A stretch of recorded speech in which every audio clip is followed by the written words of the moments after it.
ইয়ার 1945-এর 24 December প্রতিটা বাড়ির মতো সর্দার ফ্যামিলি বাচ্চারা তাদের নতুন খেলনা দিয়ে খেলছিল। কিন্তু কে জানতো এইটা তাদের 5 সন্তানদের তাদের থেকে সারা জীবনের মতো আলাদা করে দেবে। অনেক তদন্ত করার পর তাদের কোনো বডি অথবা হাড়ের টুকরো খুঁজে পাওয়া যায়নি। তার মানে তাদেরকে কিডন্যাপ করা হয় নাকি বাড়িতে আগুন লাগার কারণে তাদের সম্পূর্ণ বডি পুরো ছাই হয়ে যায়। মিনময় টিভি আরেকটা নতুন ভিডিওতে তোমাদের সবাইকে স্বাগত। জর্জ সর্দার এবং জেনি সর্দার তাদের 10 সন্তান মিলে মার্কিন যুক্তরাষ্ট্রের ফেলনিয়া শহরে থাকতেন। ক্রিসমাসের রাত সবাই একসঙ্গে আনন্দ করে ক্রিসমাস সেলিব্রেট করছিল। রাত যখন 1টা বাজে তখন জেনি হঠাৎ তার ঘরের মধ্যে ধোঁয়া লক্ষ্য করে। পরে সে নিচে গিয়ে দেখে তাদের রান্নাঘরে কোনো কারণবশত হঠাৎ আগুন লেগে যায়। জর্জ এবং জেনি তাদের সঙ্গে থাকা 4 সন্তানদের নিয়ে বাইরে বেরিয়ে আসে, কিন্তু বাড়ির মধ্যে থাকা 5 সন্তান সে বাড়ির মধ্যে আটকা পড়ে যায়। জর্জ ভেবেছিল মই দিয়ে দোতলায় উঠে তাদের কোনোভাবে বাঁচাবে, কিন্তু সেদিন মইটা যেখানে থাকার কথা ছিল মইটা সেখানে থাকে না। জর্জ তার ট্রাকটি ব্যবহার করতে চাইলে প্রথম ট্রাকটি সম্পূর্ণভাবে খারাপ হয়ে যায় এবং দ্বিতীয় ট্রাকটিও খারাপ হয়। জর্জ এবং জেনি তাদের সামনে তাদের বাড়ি সহ তাদের সন্তানদের পুরো ছাই হতে দেখে। কিন্তু আসল ঘটনা কি এটা? আসল ঘটনা মোটেই এটা না। জর্জ এবং জেনির আগে ইটালিয়ান বাসিন্দা ছিল, কিন্তু জর্জ ইটালিয়ান ডিক্টেটর বেনিটো মুসোলিনির চরম বিরোধিতা ছিল বলে সে ইটালি ছেড়ে মার্কিন যুক্তরাষ্ট্রে চলে আসে। এখানে জর্জ ট্রাক চালাত এবং তার বাড়িও ছিল, কিন্তু এখানে জর্জ ইটালিয়ান ডিক্টেটর নামে ওপেনভাবে সমালোচনা করত।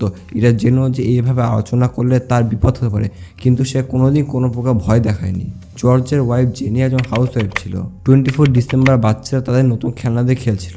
রাত হয় এবং 5 বাচ্চা তাদের উপরে ঘরে চলে যায় এবং বাকি 4 সন্তান জেনি এবং জর্জের সঙ্গে নিচে শুয়ে পড়ে। রাত্রি যখন 12:30 বাজে জেনি তার ঘরে হঠাৎ ধোঁয়ার গন্ধ পায় এবং সে দেখে কোনো কারণবশত তাদের কিচেনে আগুন লেগে আছে। মার্লিন সর্দার, যে কিনা সর্দার ফ্যামিলির সবথেকে বড় কন্যা ছিল, সে ফায়ার ফাইটারকে কল করে, কিন্তু অনেকবার কল করা সত্ত্বেও তাদের কল কেউ রিসিভ করে না। পরে প্রতিবেশী অনেক চেষ্টা করার পরে ফায়ার চিফ FJ মরিসের কল রিসিভ করে, কিন্তু ঘটনাস্থলে ফায়ার ফাইটার 7 ঘন্টা পরে আসে আর এতক্ষণ অনেক দেরি হয়ে গেছিল। পরদিন তদন্ত শুরু হয়। তদন্তে বলা হয় ফল্ট ওয়ারিংয়ের কারণে বাড়িতে আগুন লাগে, কিন্তু জর্জ বলে যে সে কিছুদিন আগে ঘরের সম্পূর্ণ ওয়ারিং নতুন করে করেছে। সবাই ভেবেছিল আগুন লাগার কারণে বাচ্চাদের হাড় পুড়ে ছাই হয়ে গেছে, কিন্তু ছাইটাকে ভালো করে পরীক্ষা করার পর জানা যায় যে আগুনটা এতটা স্ট্রং ছিল না যে বাচ্চাদের হাড় সম্পূর্ণভাবে পুড়ে ছাই করে দেয়। যত দিন যায় একটা একটা করে ঘটনা ধীরে ধীরে বাইরে আসতে শুরু হয়। জর্জ বলে যে যখন তার বড় মেয়ে ফায়ার ফাইটারকে কল করে তখন টেলিফোনের লাইনটা কাটা ছিল। অর্থাৎ এটা থেকে এটা বোঝা যায় যে কেউ ইচ্ছা করে তাদের সেই দিন তাদের টেলিফোনের লাইন বাইরে থেকে কেটে দিয়েছিল।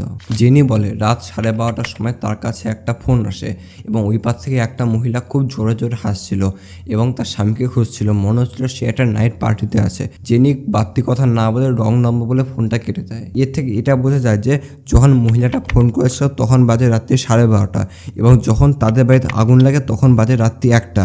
অর্থাৎ এই 12:30 এবং 1টার মধ্যেই তাদের ফোন কলের লাইনটা কেটে দেওয়া হয়। এই রাত অন্য রাতের মতো মোটেই ছিল না। এই রাত ছিল সম্পূর্ণ রহস্যে ভরা। জেনি 12:40 নাগাদ ছাদের উপর একটা জোরে আওয়াজ শুনতে পায়।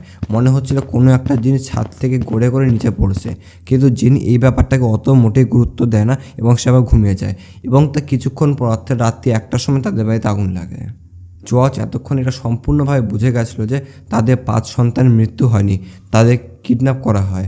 কারণ যেখানে মইটা থাকার কথা ছিল সেদিন সেখানে মইটা ছিল না, কিন্তু তদন্ত করাকালে মইটা একটা দূরে গর্ত থেকে ভাঙ্গা অবস্থায় পাওয়া যায়। এবার প্রশ্ন হলো তাহলে মইটা সেখানে ফেললো কে?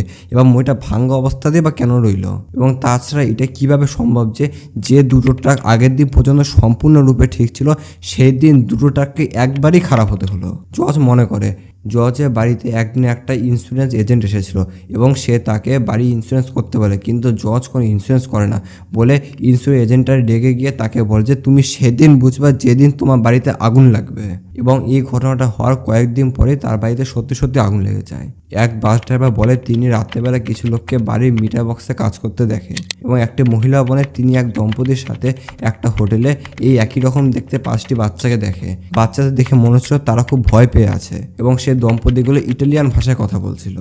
অন্য একজন বলে তিনি এই বাচ্চাগুলোকে একটি দোকানের সামনে একটি গাড়ি থেকে নামতে দেখেছেন। জর্জ সন্দেহ করে যে ইটালিয়ান ডিক্টেটরের নামে সে এইভাবে যে কথাগুলো ওপেনভাবে বলতো সেগুলো কোনোভাবে ইটালিয়ান মাফিয়াদের কানে যায় বলে তারা জর্জের 5 সন্তানদের কিডন্যাপ করে। জর্জ এবং জেনি বাচ্চাদের খোঁজার কাজে কোনো রকমের ত্রুটি রাখেনি। তারা রাস্তার ধারে একটা বিলবোর্ড দেয় যেখানে বাচ্চাদের সন্ধান দিতে পারলে $5,000 পুরস্কার হিসাবে তারা দিত।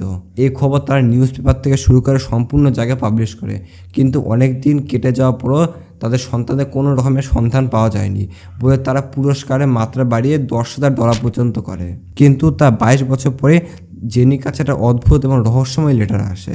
সেই লেটারে তার ছেলে লুইসকে দেখা যাচ্ছিল এবং সেই লেটারটাতে লেখা ছিল, লুইস থটার আই লাভ ব্রাদার ফ্র্যাঙ্কলি, অর্থাৎ লুইস থটার আমি ভাই ফ্র্যাঙ্কিকে ভালোবাসি, ছোট ছেলেরা, এবং এর সঙ্গে একটি কোডও দেওয়া ছিল।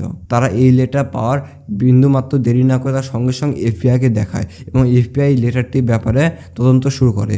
কিন্তু দুঃখবশত তার এই লেটারটির ব্যাপারে কোনো প্রকার ইনফরমেশন তাদের দিতে পারেনি এবং সর্বশেষে 1969 সালে 75 বছর বয়সে জর্জের মৃত্যু হয় এবং 1989 সালে 86 বছর বয়সে জেনির মৃত্যু, এবং বাকি থাকা সন্তানরা এই ব্যাপার নিয়ে কেউ খোঁজাখুঁজি করেনি। কিন্তু 22 বছর ধরে চলা এই আনসলভ মিস্ট্রি কেস এখনও পর্যন্ত আনসলভই রয়ে